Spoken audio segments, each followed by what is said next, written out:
자, 강간 파일의 부식 대책에 대해서 설명을 드리겠습니다. 강간 파일은 이제 일반적인 그 콘크리트 중에 철근 부식하고는 이제 다른 어떤 메커니즘을 갖는데요. 여기 왼쪽에 보시면 두 가지 이제 얘기를 꺼낼 수 있죠. 즉, 우리가 부식에 대해서 얘기하면 뭐가 있다? 부식에 대한 메커니즘이 두 가지가 있죠.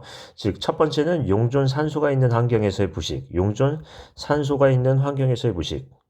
산소가 있는 환경에서의 부식이 있고요. 또 하나는 용존산소가 없는 환경에서의 부식이죠. 자, 용존산소가 있는 환경에서의 부식은 뭐가 주 요인자죠? H2O, O2 이런 부분이 있지만 없는 부분에서는 아무래도 산소가 없다 보니까 뭐가 있다? 황환원성 박테리아. 우리가 이제 얘기하면 황환원성 박테리아가 있죠. 황환원성 박테리아. 환원성 박테리아요.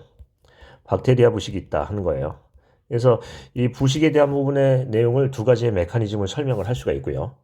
자, 그 다음에 이제 부식에 대한 대책을 하는데, 자, 이제 먼저 들어가기 전에 이 두 가지를 한번 보겠습니다. 강관의, 강관 말뚝에, 강관 파일의 부식, 파일의 부식하고요. 시험 문제 이렇게 나온 거고요. 강간 파일의 부식 대책하고 나온 거하고는 어떤 어감의 차이가 있나요? 이 첫 번째 위의 경우에서는 이거는 뭘로 푼다? 문제점 유형으로 풀어서 문제점, 원인, 대책 이렇게 이제 풀어야 되겠죠. 문제점 유형이에요. 유형인데 이 뒤에 이제 강간 파일의 부식 대책이라고 하면 이 대책에다가 집중을 해야 된다라는 거예요. 그래서 얘는 뭐예요? 공법 유형이죠. 공법 유형. 그러니까 엄밀히 얘기하면 뭐라고 하냐면 대책공법에 이렇게 이제 문제를 내면 대책공법의 종류, 대책공법의 개개별의 특징, 대책공법 적용 시 주의사항 정도가 되겠죠. 이해되시죠? 그래서 여기서 물어본 거는 강간 파일의 부식이 아니고요. 부식 대책이에요. 그러니까 대책공을 구체적으로 써달라는 거지 부식의 메커니즘, 원인보다는 대책에 집중해달라는 거예요. 그러니까 어떻게 푼다? 공법 유형으로 풀어야 되겠죠. 자, 그러면 대체공법의 종류를 한번 보겠습니다. 종류는 왼쪽에 이제 표를 보시면 이렇게 나와 있죠. 재료를 선택한다, 도장을 한다, 환경 처리를 한다, 전기 방식을 한다, 구조 상세 변경을 한다 하는 건데, 재료를 선택하는 건 어떤 부분이 있죠? 재료 선택법은 1번. 재료를 바꾼다라는 거는 우리가 얘기하는 내우성강 또는 내식성강 하는 거죠. 내식성강에서 부식에 대한 저항성이 큰 강제를 쓴다라는 거고요. 그 다음에 두 번째는 이제 도장법에 대한 부분인데, 도장은 우리가 얘기하는 뭐 금속 계열의 코팅 있죠. 코팅, 아연 도금 같은 거요. 코팅하는 방법도 있고요. 또는 뭐가 있다? 도복장 공법에서요. 도복장 하는 부분인데, 도복장은 무기 라이닝과 유기 라이닝으로 나눌 수 있죠. 무기계, 유기계. 뭐 이런 부분도 얘기를 꺼낼 수 있어요. 자, 그 다음에 이제 세 번째 얘기할 수 있는 거는 어떤 부분이 있나요? 그 뭐 금속 라이닝 이런 부분도 있지만 전기적 방식이 있죠. 즉 전기적인 어떤 전기화학적인 방법이 있는데 전기 방식법이 있다 하는 부분에서 희생양국법과 외부 전원법 이런 부분이 얘기할 수 있고요. 그 다음에 이제 기타적인 부분에서는 어떤 얘기를 할 수 있나요?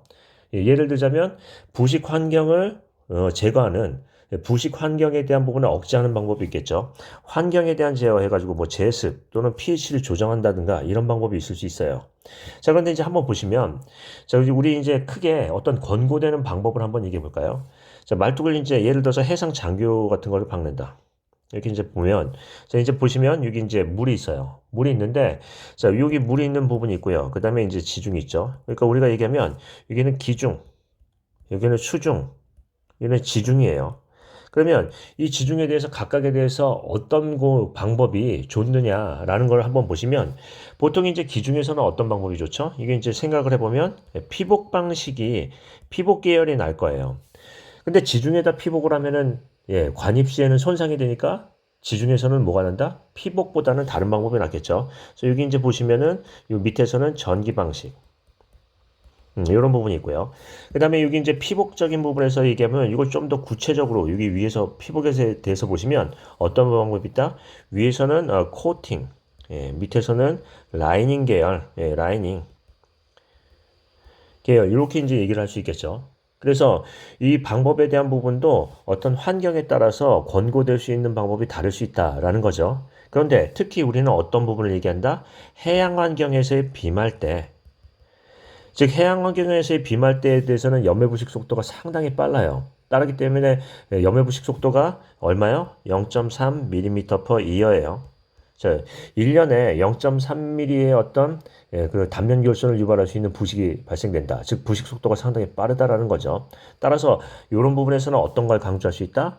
비말대에서의 염해부식 대책에 대한 부분을 권고를 할 수가 있겠죠. 2개 이상의 대책이요. 자, 그러면 이제 다시 한번 보겠습니다. 이것은 문제를 풀 때 어떻게 푼다? 강제 부식이라기보다는 강제가 아니라 이제 강간 파일의 부식보다는 강간 파일의 부식 대책이니까 공법 유형으로 풀어서 대책공법의 종류, 대책공법의 특징, 대책공법 적용 시 주의사항으로 풀고요. 종류는 이제 열거를 하되 중요 공법에 대한 특징은 어떻게 한다? 2개 정도에서 3개 정도 강조를 한다 하는 거고요. 그 다음에 주의사항에 대해서는 특히 어떤 얘기를 해요? 네, 비말대 얘기를 언급을 한 다음에 뭐 한다? 비말대에서의 대책에 대한 부분을 사례나 아니면 권고될 수 있는 공법에 대한 부분을 제한과 제한 사유를 제시할 수 있겠습니다. 그래서 키워드는 뭘 강조할 수 있다? 비말대 정도요. 그래서 그런 부분에서 내용을 쓸 수 있고요.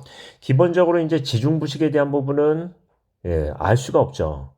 즉 그리고 타입C 어떤 손상이 있기 때문에 예를 들자면은 부식 독도를 설계에 반영한다든가 아니면 코팅을 한다든가 라이닝 한다는 방법은 아무래도 타입C의 손상을 문제를 유발할 수 있으니까 다른 방법이 낫겠네요. 그래서 전기 방식에 대한 부분을 권고를 하고요. 그 제한 사유 같은 것들을 얘기를 하고 또 그 부분에서 어떻게 한다? 경제성 비교한 사례 같은 것들을 제시하면은 좋은 답안이 될 수 있겠네요. 다시 한번 얘기하지만 유형에 대해서 준수를 하셔야 되겠습니다. 문제점 유형인지 공법 유형인지 요 하나로 답안에 대한 어떤 평가가 크게 달라질 수 있거든요. 대책공법에 집중하시고 대책공법을 많이 쓰셔야 좋은 점수를 얻을 수 있겠죠. 자, 유형에 준수하는 답안을 기대하겠습니다. 마치겠습니다.